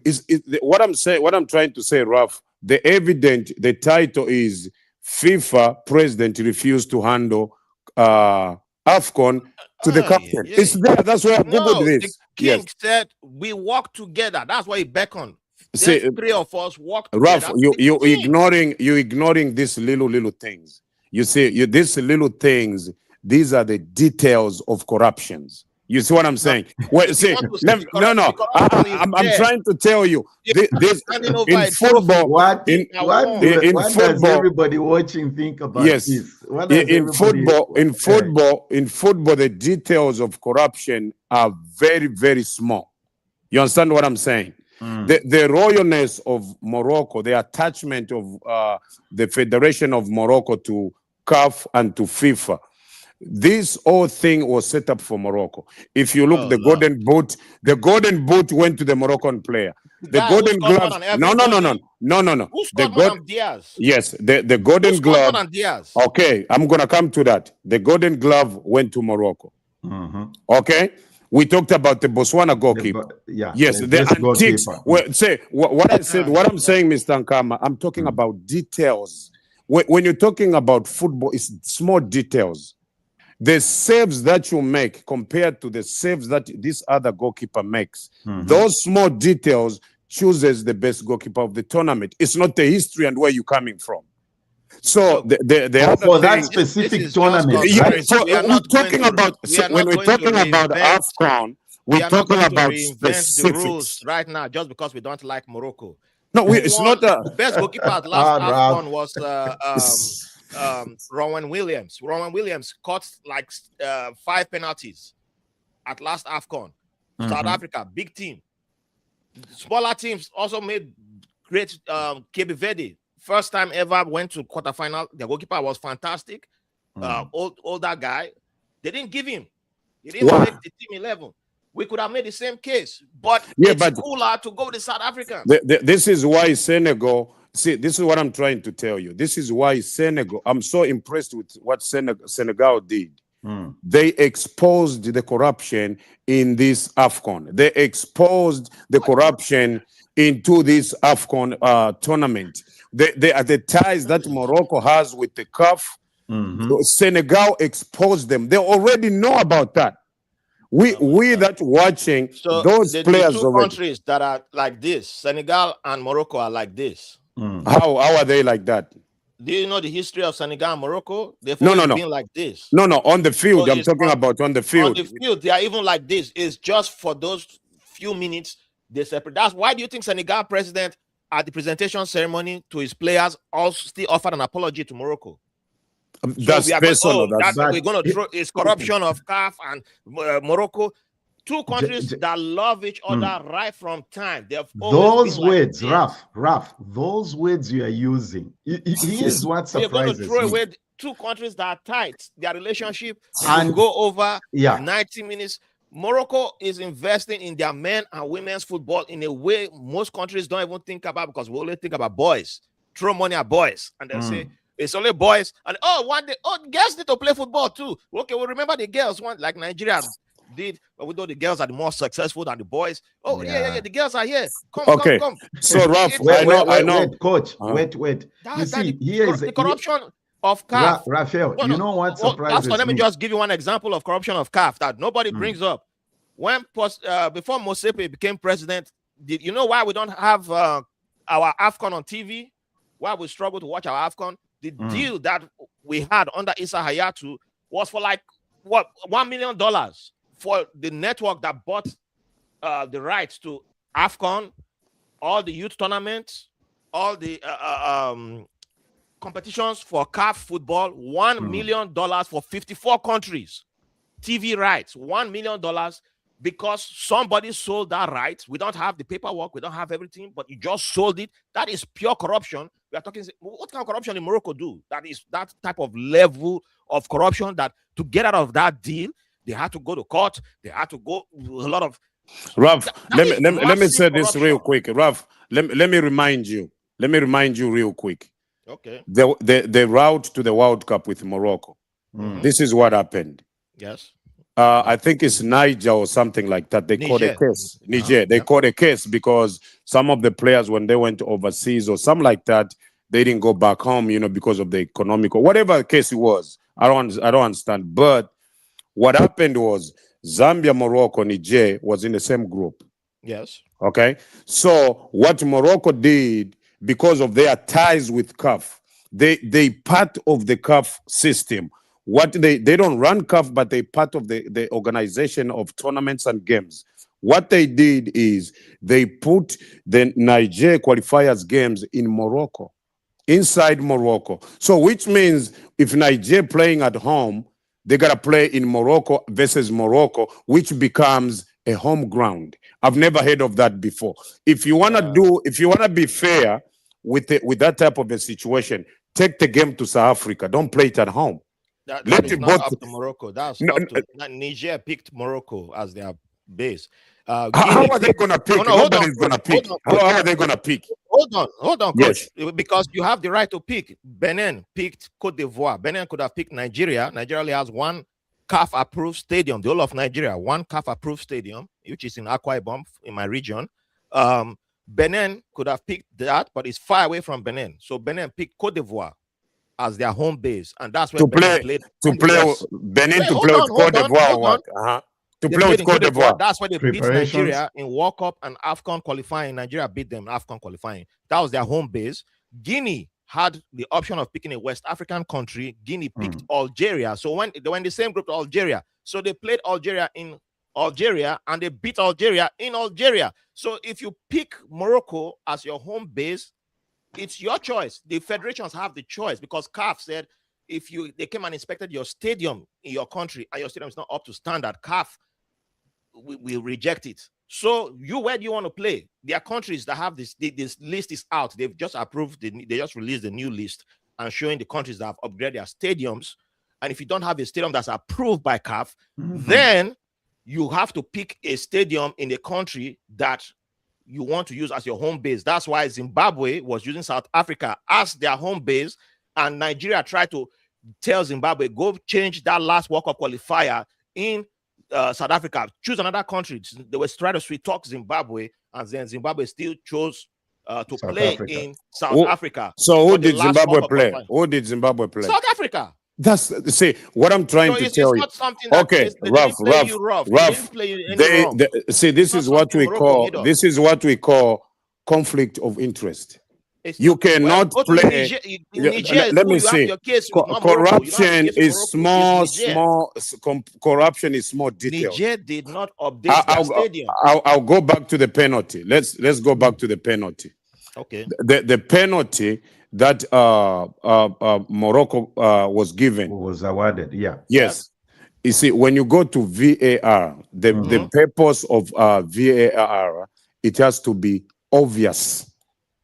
You see, when it's obvious, the referee misses it, then it's obvious. Then it goes where? To VAR for the referee to what? To look. And they say, look, you missed this. This is why we intervene. You understand what I'm saying? I understand. Okay. Okay. Listen, Ralph. When Senegal scored the disallowed goal, yes, I want you to answer this. Okay. Did the goal go to VAR? No. Okay. See, I'm telling you, these little small details is corrupt. And let me tell you, the Moroccan defender, that guy plays for PSG. Top team in Europe. They've won the European Championship. He's the best player in Africa. You understand what I'm saying? Yes. So, and well deserved. Yes. Ended. He was up against the guy taller, almost half of him taller than him. You understand what I'm saying? That doesn't mean anything, but no. Let me explain. Give me a chance to explain. Okay. When the ball came, the corner kick, it was two of them at the far post. Two of them. Yes. And I can play that clip right here. He was the one tussling the big giant. You understand? He had extended his hand, trying to defend. Before the ball came, he extended. As a defender, you got to feel the player. It's like a jab in boxing. You want to move the person behind to where you want to steady your punch, right? That's what he was doing. He's steady touching the big giant. The big giant is focused on the ball. So when the ball came, the big giant pushed his hands down, not the body. He pushed his hand down. That's never a foul in the history of football. He pushed his hands down and he hits the ball, he hits the crossbar, and Senegal finish. Before I know how the goal was scored, but listen, Ralph. When he hits the ball, before even the ball was put in the net, slow down that part and stop it before the ball is put in the net. The referee has already blown the whistle because of the player down. That's not clear and obvious to the Senegalese. What you do in EPL, you watch EPL every day. Right now, EPL referees make mistakes every weekend. We're talking about VAR. We're talking about VAR right now. This is what EPL does. When you're offside, listen, Mr. Nkama, when you're offside, you cross the ball, the lineman will let everything play. You score a goal, guess what? They'll go back to the lineman, he raise the flag, they go back to VAR and said, okay, no. What I'm saying, any goal any goal scored has to go back to VAR. You understand what I'm saying? Any goal scored in football, yes, any And goal the ref scored. doesn't check VAR for all the goals. No. It has to be clear and obvious to go to the VAR. When the guy bumped the guy hand and hit the ball, the referee blown for the whistle because the guy goes down. Was it enough? No. Okay, gentlemen. Now, let me go to the penalty. When the penalty came, the West Ham guy for Senegal, the number 3, he had his fingers on the shoulder of what's his name, the Brahim, the Madrid guy. He has his hand on the shoulders. Yes, but was it enough for the finger, Mr. Nathan? Let's be honest. Do the fingers put the guy way down on the floor? No. Okay, so listen. What I'm saying, the incident is not clear and obvious. It goes to VAR. What VAR is supposed to do is to look at the impact of the push. Push. Yes. Yeah. If there's any doubt, you both know. I don't know how much you are into NFL, Raphael. Anything within the 2 minute, the 2 minute. Any play after the 2 minutes warning in the NFL, the referee has to go to the VAR to check, verify. Yeah, but that's NFL, that's not. Yeah, I know. I'm just saying. No. The purpose is the same. The purpose is the same. Yes. Look, we need to finish here. Okay. Yes. The point is just this: quick and simple. As far as you come to this from the point of view that it's Morocco corruption, you can't analyze it. Was exposed. It was exposed. Nothing that was exposed. It was exposed. If it was the other way around, you won't see it this way. That's my point. It was one other round. Senegal scored and they disallowed the goal, which was not even a foul. It was not a foul. Okay, gentlemen, we need to finish. Okay. We are going to, what do they say? We are going to agree to disagree. Okay? Yes. All right, we've had a good discussion. We need to finish this, okay? But I think they were both soft fouls. Senegal was destined to win. That's exactly. Won, so that's and soft fouls. Yes, soft fouls. We need a part 2 to this great discussion. Zenith again says, I think the whistle blew before contact, which negated VAR. I don't know that rule. That's a new rule. That's a new rule. I've never heard that rule before, but I don't believe that. But Dr. Munsanje says, great show. Thank you, gentlemen. Lamek says, great discussion. Do African soccer teams believe in witchcraft or traditional medicine to win games? You should have won the World Cup if that really worked. Maybe it only works in Africa. Maybe it only works in Africa. Yeah, right. Okay, there you go, Dr. Musanga. The gentlemen have addressed your point there.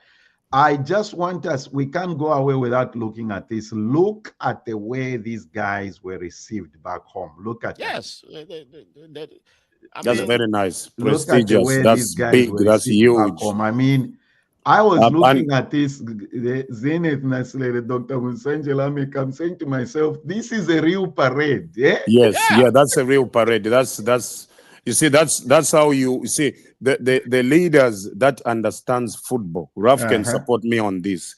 The leaders of the country that supports football, they know the people of Africa rely on the sport rather than politics. This is what you give them. Invest in sports, and this is what you're gonna get. When you get happiness from the people, the whole country is happy. Look at that parade, Vamunsanj. This is nothing compared to my parade they hold here.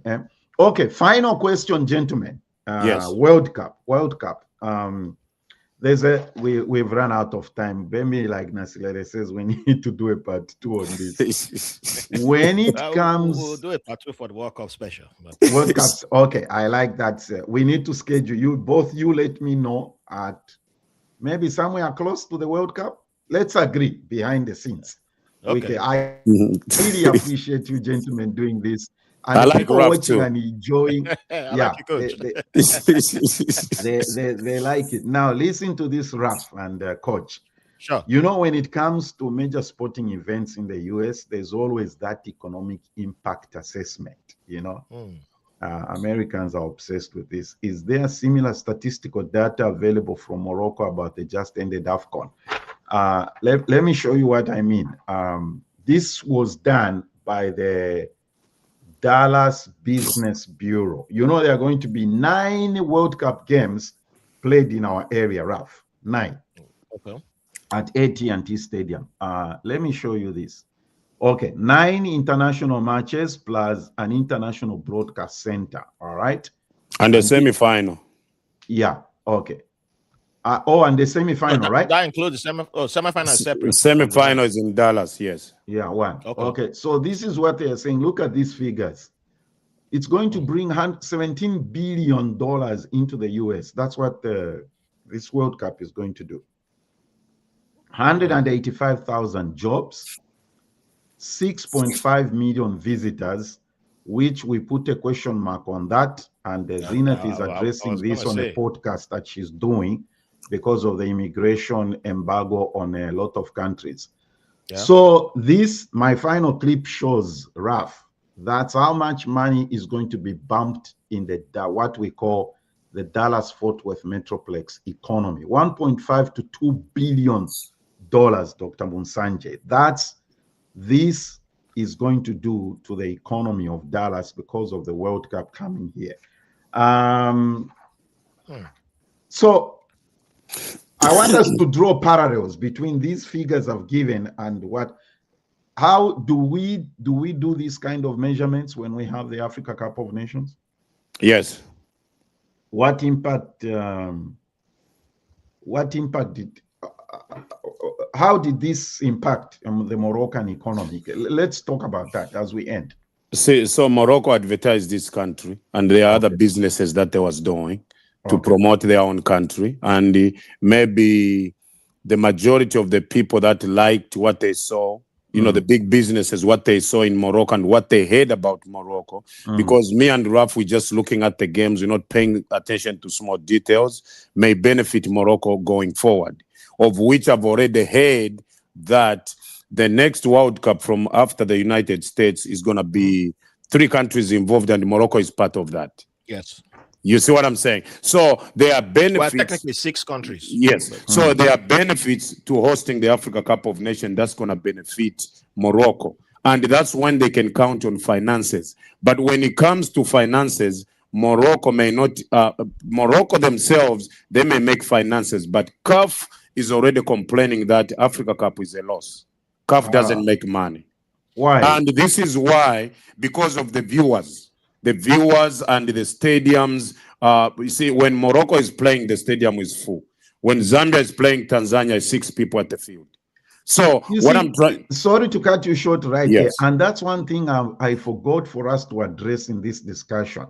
The attendance at Africa Cup of Nations has always been an issue, gentlemen. What's up with that? Yeah, that should be a CAF issue to take care of.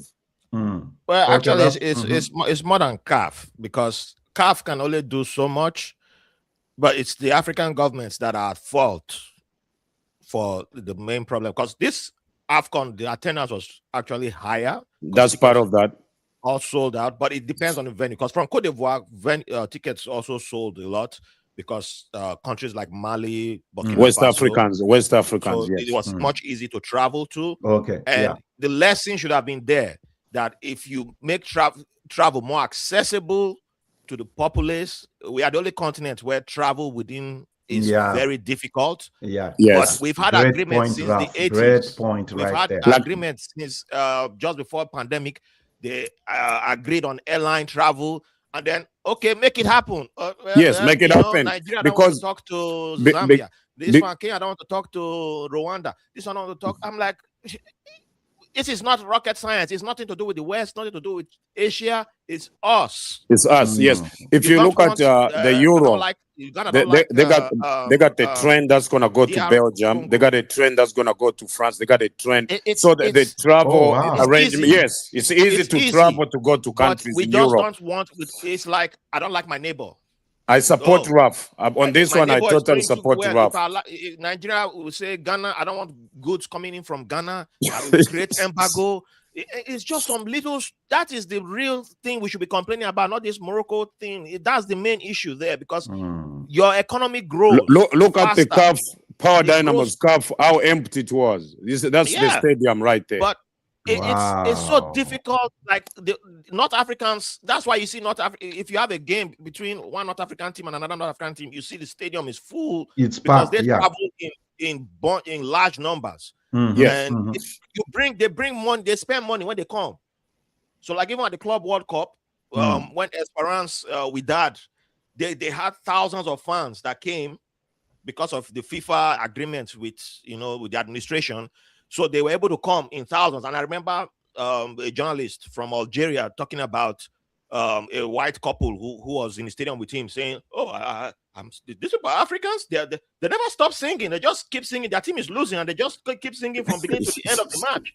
And love of the game, because they weren't used to seeing that type of vibe in the stadium. It's the type of thing that we can be experiencing all over the continent if we just understand that simple premise of just take the European model of that's actually the model we should be copying. Europe has hundreds of airlines just traveling within each other. They don't travel outside and trains. Yes. The mode of there's competition. There's multiple modes of transportation and boats. Also, utilize everything. Stop saying only me for me, I for I. No, you can. Everybody can connect to everybody, and it will make you stadiums will be full.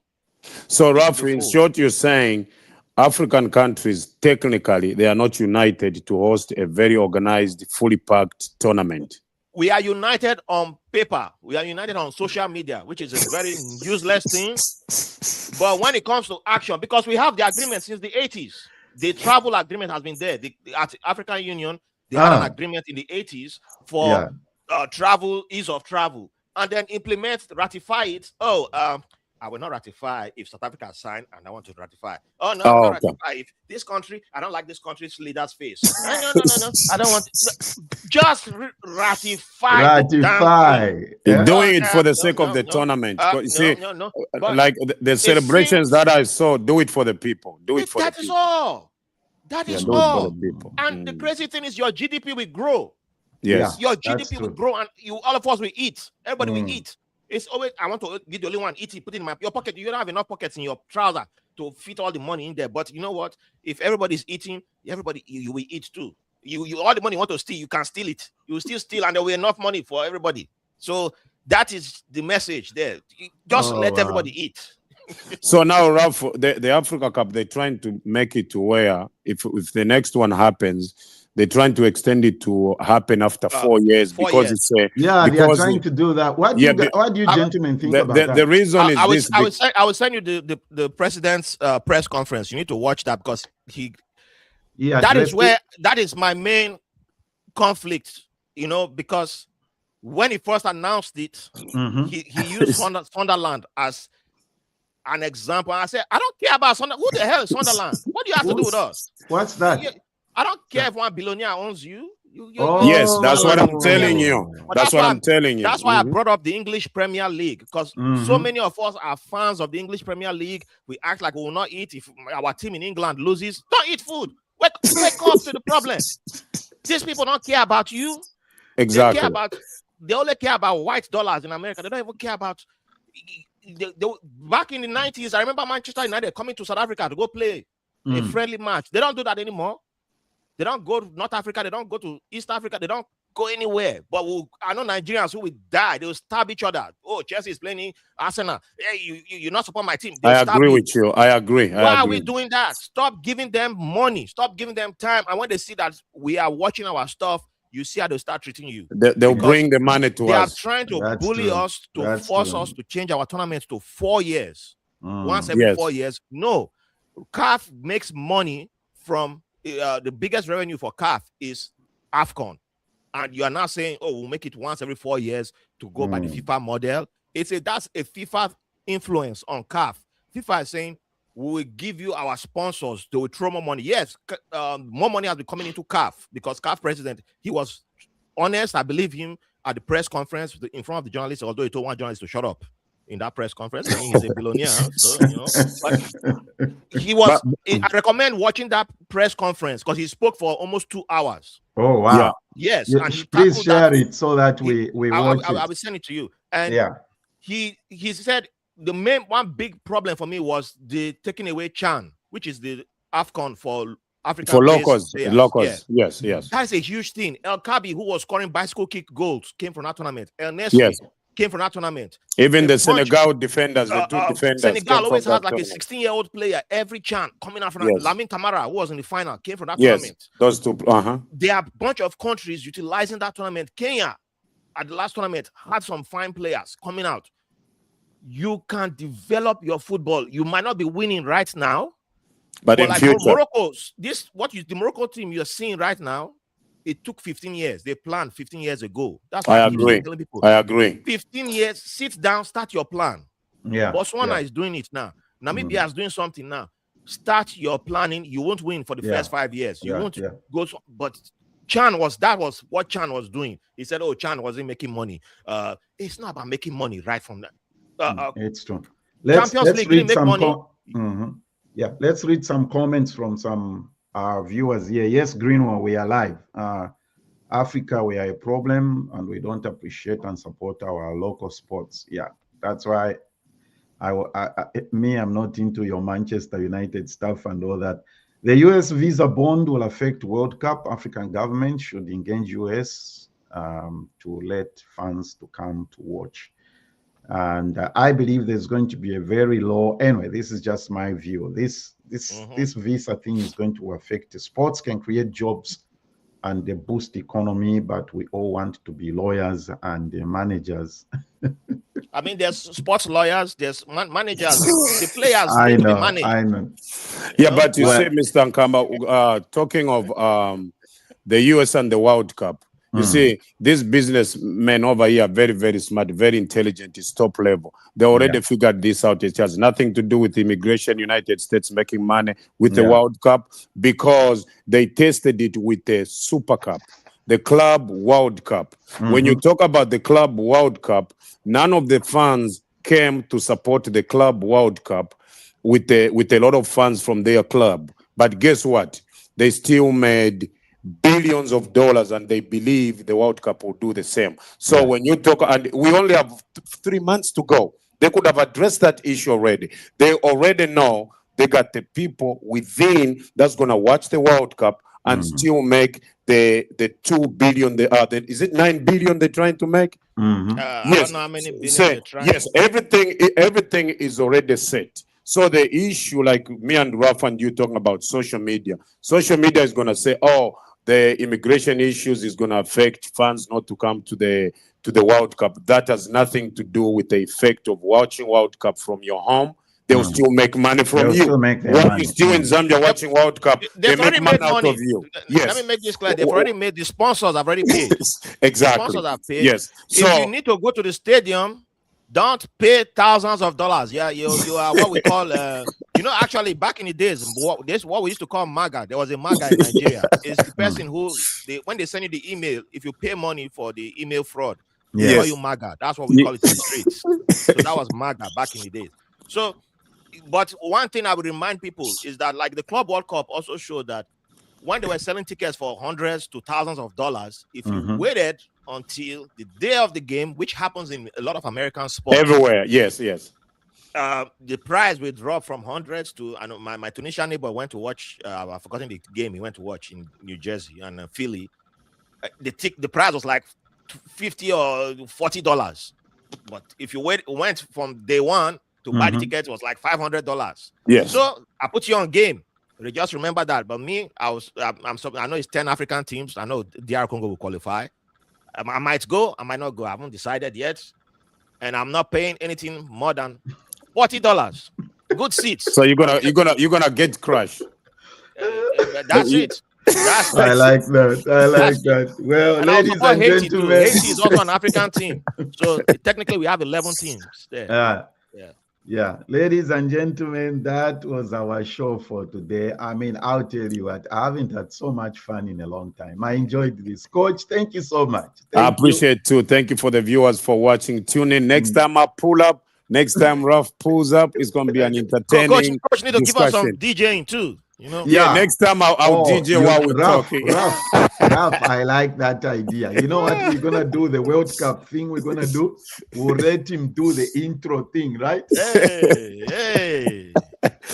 Yeah, that's really nice. Thank you so much. It's called in Dallas. You, my brother, we're locked in yet, and thank you so much for the viewers. It's called that. We're about to have a blizzard. Yes, no, it hasn't started even yet, here. But, well, yeah, yes. I shouldn't even talk about it because somebody watching is going to keep quiet with your Texas blizzard. She knows herself. I won't mention the name. Right. Man. Stay warm. Gentlemen, thank you so much. Thank you. Have a blessed weekend. Thank you for having me always. Always. Thank you. Yeah. Bye-bye. All right, everybody. I hope you enjoyed that. What we just tried to do is simply evaluate the